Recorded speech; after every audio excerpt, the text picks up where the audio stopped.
ඉතින් කොහොමද හැමෝටම?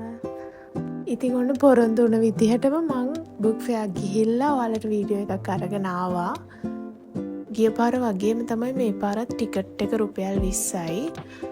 අර යුනිවර්සිටි ID එකට එන්ට්‍රන්ස් ෆ්‍රී කතාව එහෙමම තිබුණා. ඒ වගේම මේ පාර අර වෙනදට වගේ එන්ට්‍රන්ස් එකේම දෙන ෆ්‍රී අයිටම්ස් නම් වැඩිය තිබුණේ නැහැ. හැබැයි නෝ එකෙන් කරපු අර ගේම් ස්ටෝල්ස් වගේක් තිබුණා තැන් තැන්වල. එක ඉක්වල් පෙයාර්ස් මැච් කරලා ඒ ඔක්කොම පෙයාර්ස් ටික මැච් කරොත් ඔයාලට පොඩි ගිෆ්ට් එකක් හම්බෙනවා.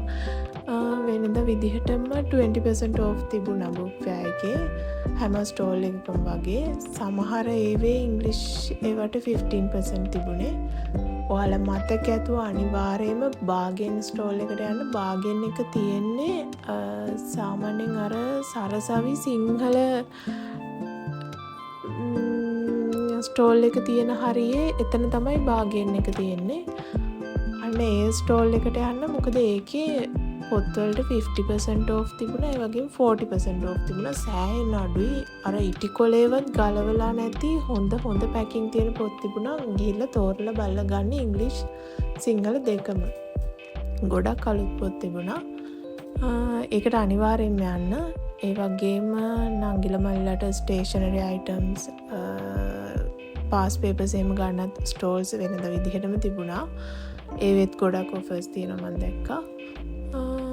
ඒ වගේ මේ පාර බුක් ෆෙයාර් එකේ අර සේපාලිකා කියන පොතට ලොකු භීෂණයක් වගේ ඇවිල්ලා තිබුණා. මියුසස් එකට යන්නම බෑ. මියුසස් පබ්ලිෂර්ස් ලාගේ ස්ටෝල් එක තනිකරම ෆුල් පැක් වෙලා තිබුණේ. මම ගිහිල්ලා බොහොම අමාරුවෙන් තෙරපිලා වෙන පොත් දෙකක් අරන් ආවා. සේපාලිකා පොත නම් මම හිතන්නේ ස්ටොක් ඉවර වෙලා යාලා ප්‍රී ඕඩර්ස් තමයි ගත්තේ.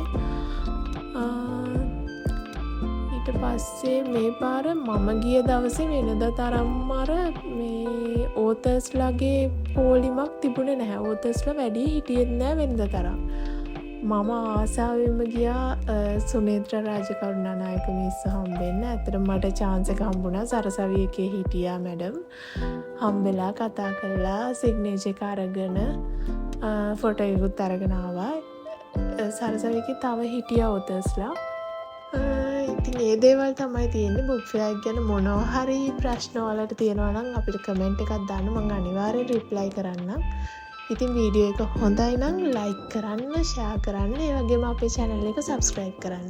හැමෝටම goodbye.